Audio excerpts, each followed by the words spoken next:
Bismillahirrahmanirrahim. Assalamualaikum warahmatullahi wabarakatuh. Dan salam sejahtera. Saudara dan saudari rakyat Malaysia yang saya kasihi, apa khabar semua? Saya harap saudara dan saudari sihat walafiat.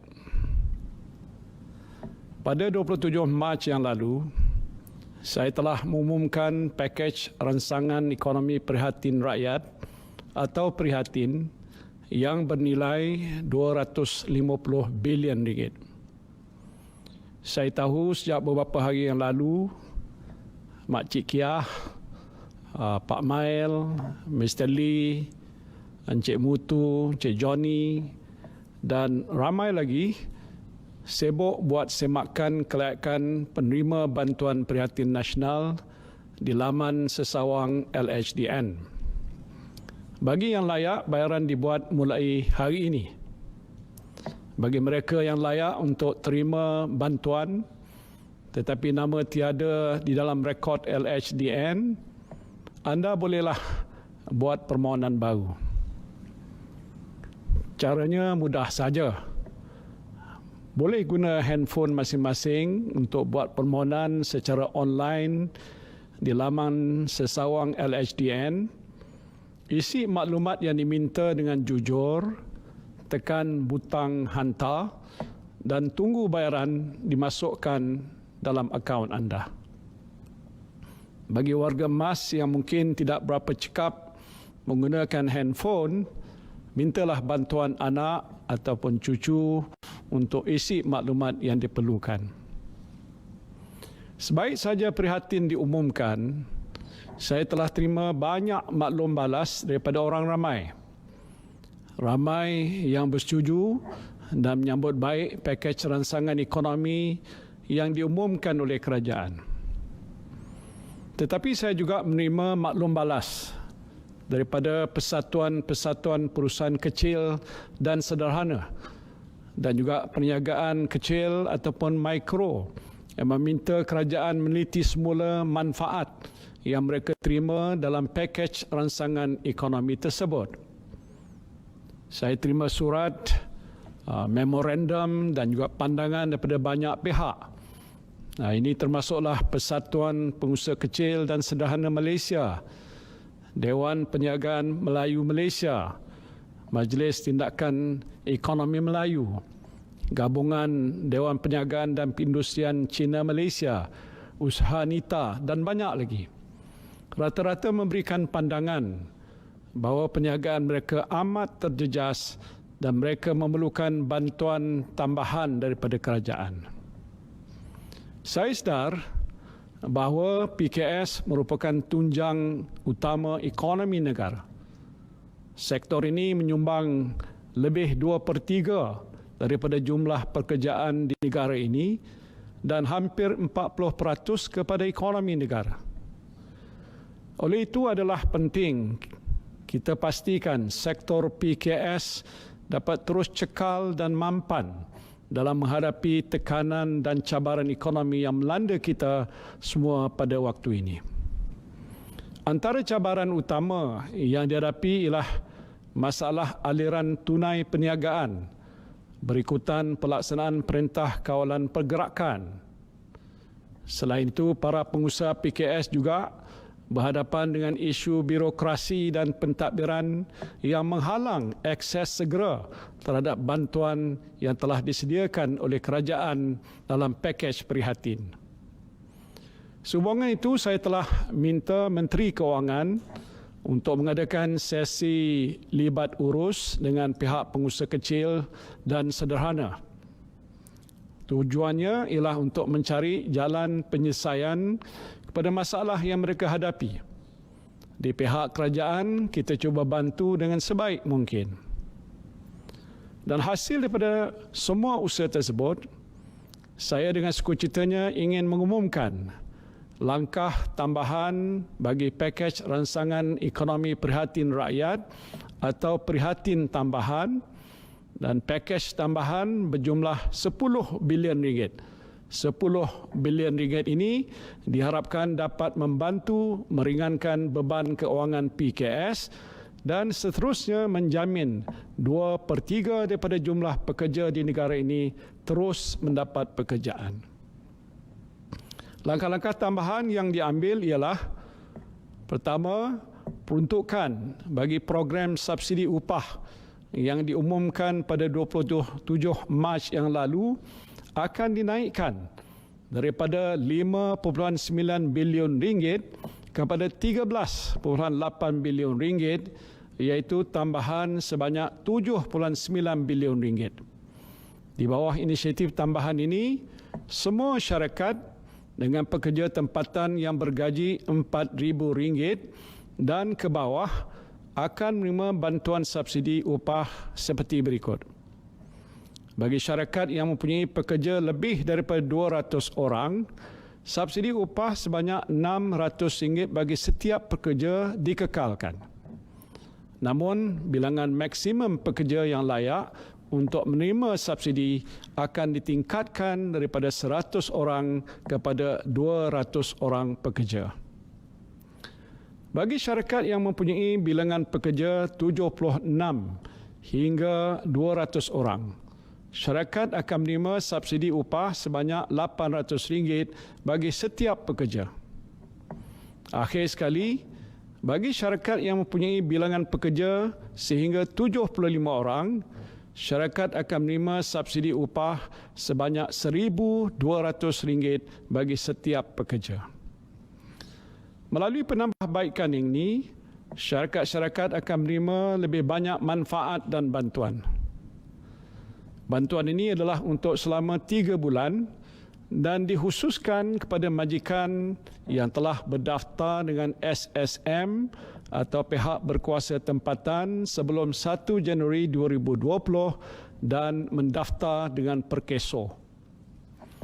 Justru kira-kira 4.8 juta pekerja dijangka akan mendapat manfaat daripada inisiatif ini. Bagi majikan yang memilih untuk menerima bantuan ini, mereka disyaratkan untuk mengekalkan pekerja mereka sekurang-kurangnya untuk tempoh 6 bulan, iaitu dalam tempoh 3 bulan semasa menerima subsidi upah dan 3 bulan selepas itu. Kedua, mewujudkan geran khas prihatin berjumlah 2.1 bilion ringgit. 2.1 bilion ringgit bagi semua syarikat PKS mikro yang berkelayakan. Kerajaan akan menyediakan geran khas sebanyak RM3,000 untuk setiap syarikat mikro yang akan memanfaatkan hampir 700,000 PKS mikro di seluruh negara. PKS mikro perlulah berdaftar dengan Lembaga Hasil Dalam Negeri LHDN untuk menikmati kemudahan ini.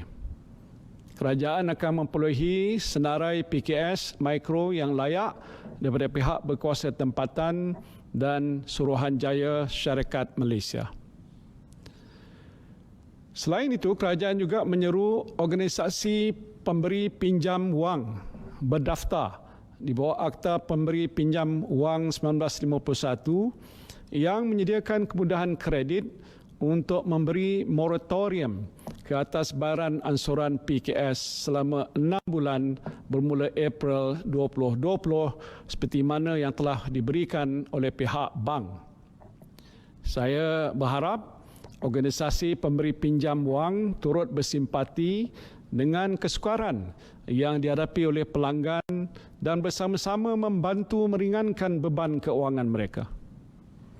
Di samping meringankan beban keuangan PKS, kerajaan juga akan mengambil beberapa inisiatif untuk memudahkan PKS mendapat manfaat sepenuhnya daripada semua bantuan yang telah diumumkan.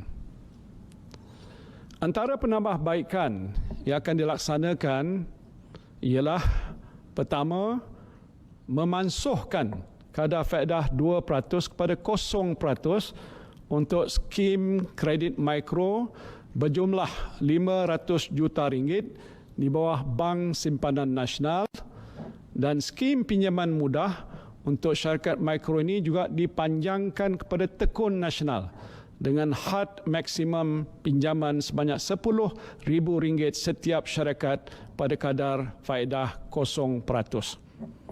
Dan untuk tujuan ini, dana sebanyak RM200 juta akan disediakan. Pemohon hanya boleh memilih salah satu daripada skim ini bagi membolehkan lebih ramai peniaga menikmati kemudahan ini.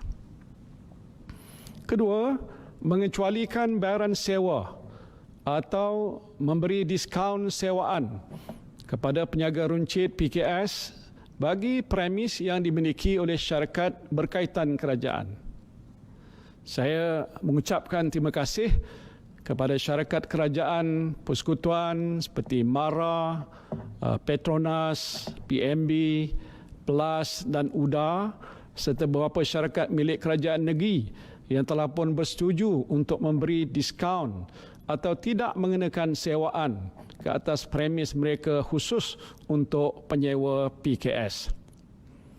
Atas prinsip perkongsian bebanan, saya menggesa pemilik premis swasta untuk turut memberikan kemudahan yang sama dengan mengurangkan kadar sewa premis mereka sekurang-kurangnya semasa waktu PKP dan 3 bulan selepas PKP berakhir. Pemilik bangunan atau ruang perniagaan yang memberikan pengurangan atau pelepasan sewa kepada penyewa premis perniagaan yang terdiri daripada perusahaan kecil dan sederhana akan diberi potongan cukai tambahan bersamaan dengan amaun pengurangan sewa tersebut bagi bulan April 2020 sehingga Jun 2020. Potongan cukai tambahan ini diberikan tertakluk kepada syarat pengurangan sewa iaitu hendaklah sekurang-kurangnya 30% daripada kadar sewa asal bagi tempoh tersebut. Ketiga, membenarkan pengurangan bayaran levi pekerja asing sebanyak 25% pada semua syarikat yang permit pekerja mereka tamat pada 1 April hingga 31 Disember 2020. Pengurangan bayaran levi ini tidak terpakai kepada pembantu rumah. Saya juga faham kesukaran yang dihadapi oleh sebahagian majikan untuk mengekalkan pekerja dalam keadaan yang agak terdesak pada waktu ini. Dalam hal ini, kerajaan bersetuju untuk menggalakkan perundingan diadakan antara majikan dan pekerja mengenai terma pekerjaan, termasuk pilihan pemotongan gaji dan pemberian cuti tanpa gaji dalam tempoh PKP. Majikan dan pekerja boleh merujuk kepada Jabatan Tenaga Kerja untuk mendapatkan nasihat berkaitan sebarang permasalahan untuk penyelesaian. Dan sebarang perundingan hendaklah tertakluk kepada undang-undang mengenai pekerjaan yang berkuat kuasa di negara ini. Yang penting, hak dan kebajikan kedua-dua pihak mestilah sentiasa terbela. Saya juga tahu kesukaran yang dihadapi oleh pihak syarikat untuk mengemukakan dokumen berkanun bagi memenuhi keperluan Suruhanjaya Syarikat Malaysia SSM dalam tempoh PKP ini. Dan oleh itu, kerajaan bersetuju untuk memberikan moratorium secara automatik selama 30 hari daripada tarikh terakhir PKP untuk pihak syarikat mengemukakan dokumen berkanun kepada SSM. Selain itu, tempoh menyerah simpan penyata keuangan syarikat juga dilanjutkan selama 3 bulan daripada tarikh terakhir PKP. Kelonggaran ini diberikan pada syarikat yang mempunyai tahun keuangan berakhir 30 September hingga 31 Disember 2019. Walau bagaimanapun, syarikat perlu memohon kelonggaran ini daripada SSM dan tiada fee penghantaran lewat akan dikenakan atas permohonan berkenaan. Saudara-saudari yang saya kasihi sekalian, untuk membantu pengusaha PKS memahami inisiatif-inisiatif yang saya umumkan tadi, saya ingin memberikan beberapa contoh mudah. Contoh pertama ialah Lee Beauty Salon, iaitu sebuah PKS mikro yang terlibat dalam sektor perniagaan dandanan rambut.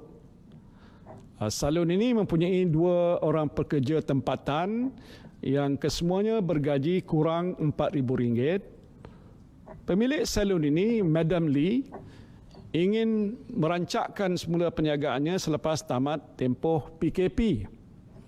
Dengan pelaksanaan semua bantuan yang telah diumumkan oleh kerajaan, Madam Lee sekarang ini boleh mendapat manfaat subsidi upah 3 bulan berjumlah RM7,200 dan geran mikro sebanyak RM3,000. Keseluruhan manfaat yang diterima oleh Madam Lee ialah sebanyak RM10,200. Contoh kedua pula ialah restoran Mi Kolok Haji Saleh. Ini sedap Mi Kolok ni di Kuching, Sarawak. Katakan restoran ini mempunyai 5 orang pekerja tempatan, bergaji RM4,000 ke bawah dan 2 orang pekerja asing. Dan untuk menampung keperluan aliran tunai dalam tempoh PKP, pemilik restoran ini boleh mendapatkan pinjaman kredit mikro BSN sebanyak RM50,000 dan subsidi upah untuk 5 orang pekerja berjumlah RM18,000. Di samping itu, pemilik restoran ini juga boleh menikmati penjimatan daripada pengecualian sumbangan KWSP dan HRDF sebanyak RM8,400, tangguhan cukai berjumlah RM5,200, diskaun levy pekerja asing sebanyak RM2,300 dan diskaun bil elektrik sebanyak RM300. Keseluruhan manfaat yang boleh diterima tidak termasuk pinjaman kredit mikro ialah sebanyak RM34,200 untuk tempoh 3 bulan. Contoh yang terakhir ialah syarikat Surjit Kor Sendirian Berhad. Syarikat ini adalah sebuah syarikat bersaiz kecil dalam sektor perkilangan perabot dengan 15 orang pekerja. 5 orang adalah pekerja tempatan bergaji RM4,000 ke bawah, 10 orang pekerja asing dan selebihnya pekerja tempatan bergaji lebih RM4,000. Bagi memastikan syarikat dapat menampung keperluan aliran tunai dalam tempoh PKP, syarikat Surjit Kor boleh mendapatkan pinjaman Special Relief Facility SRF sebanyak RM500,000 dan subsidi upah berjumlah RM18,000. Selain itu, syarikat juga boleh menikmati penjimatan melalui pengecualian sumbangan KWSP dan HRDF sebanyak RM8,400, diskaun levy pekerja asing sebanyak RM4,600, tangguhan cukai PKP mikro sebanyak RM32,700 dan diskaun bil elektrik sebanyak RM100. Keseluruhan manfaat yang diperolehi oleh syarikat ini tidak termasuk pinjaman SRF ialah sebanyak RM63,800. Saudara dan saudari yang saya kasihi sekalian, untuk memastikan semua inisiatif prihatin dan prihatin tambahan dapat dilaksanakan dengan cepat dan lancar, unit laksana telah ditubuhkan di Kementerian Keuangan. Unit ini akan senantiasa memantau dan melaporkan perkembangan pelaksanaan semua inisiatif kepada Menteri Keuangan dan saya. Untuk menyokong penyampaian inisiatif prihatin, portal imsme.com.my yang dikendalikan oleh Credit Guarantee Corporation CGC dengan sokongan Bank Negara Malaysia bersedia untuk menerima permohonan pinjaman PKS yang telah saya umumkan tadi. Jadi, selain daripada memohon pinjaman terus daripada institusi perbankan, para pengusaha PKS juga ada pilihan untuk membuat permohonan pinjaman melalui portal IMSME. Portal ini juga menyediakan khidmat MyKNP, iaitu khidmat nasihat pembiayaan untuk PKS. Dalam kalangan perusahaan mikro dan kecil, Kerajaan juga mengambil kira kesan ke atas syarikat baru mula atau startups di mana sumber pelaburan syarikat turut terjejas. Syarikat startup merupakan faktor pemboleh ataupun enabler serta pendorong yang penting pada penggunaan teknologi dan kemajuan potensi modal insan bagi menjadikan negara ke arah IR 4.0 dan menyedari kepentingan startups. Kerajaan akan mempertimbang pelbagai inisiatif untuk merangsang sektor ini dalam tempoh yang sukar ini. Saya berharap pakej prihatin tambahan ini akan dapat melindungi pekerjaan anda semua di samping menjamin daya tahan perniagaan. Pada masa yang sama, kerajaan akan meneruskan amalan keuangan berhemah dan disiplin fiskal yang tinggi demi untuk memastikan keadaan keuangan negara terus kokoh dan terkawal. InsyaAllah apabila Parlimen bersidang nanti, kerajaan akan membentangkan rang undang-undang perbekalan tambahan untuk semua pakej ransangan ekonomi yang telah diumumkan. Saya memberikan jaminan bahawa kerajaan akan sentiasa telus dalam berbelanja dan semua tindakan yang diambil adalah berasaskan pada peruntukan undang-undang dan perlembagaan persekutuan. Saudara dan saudari yang saya kasihi sekalian, saya tahu setelah 3 minggu saudara-saudari berkurung di rumah, mungkin ada di kalangan saudara-saudari yang berasa agak terbeban dengan dugaan dan ujian Tuhan ini. Selama 3 minggu ini kita terhalang daripada melakukan perkara-perkara yang biasa kita buat. Kita tinggalkan hobi kita, kita tinggalkan pekerjaan kita, kita rindu kepada kawan-kawan dan keluarga yang berjauhan. Pendek kata, kehidupan kita ini amat berbeza dan kadang-kadang berasa sedikit terbeban. Saya lihat di media sosial ada suami yang mula memakai baju kelawar isteri mereka. Agak luar biasa. Ada yang mengayuh basikal dalam rumah. Ada juga yang mengubah ucapan saya menjadi lagu rap. Saya harap ini bukanlah kejadian yang pelik ataupun buang tabiat kata orang. Ini adalah sebahagian daripada kreativiti anda semua untuk menghilangkan rasa bosan duduk di rumah. Yang penting, saya fikir saudara-saudari mempunyai cara tersendiri untuk menghadapi dugaan dan ujian ini. Dan saya yakin Tuhan tidaklah menguji atau membebani kita dengan sesuatu yang tidak boleh kita tanggung. Allah Subhanahu wa taala berfirman dalam surah Al-Baqarah ayat 286, La yukallifullahu nafsan illa wus'aha laha ma kasabat wa 'alaiha maktasabat. Yang bermaksud Allah tidak memberati seseorang melainkan apa yang terdaya olehnya. Dia mendapat pahala kebaikan yang diusahakannya dan dia juga menanggung dosa kejahatan yang diusahakannya. Saya yakin dugaan yang dibawa oleh wabak COVID-19 ini bukanlah suatu yang tidak dapat ditanggung oleh kita semua. Teruskanlah cekal, kuat dan bersemangat. Yakinlah kita akan dapat atasi dugaan ini bersama-sama.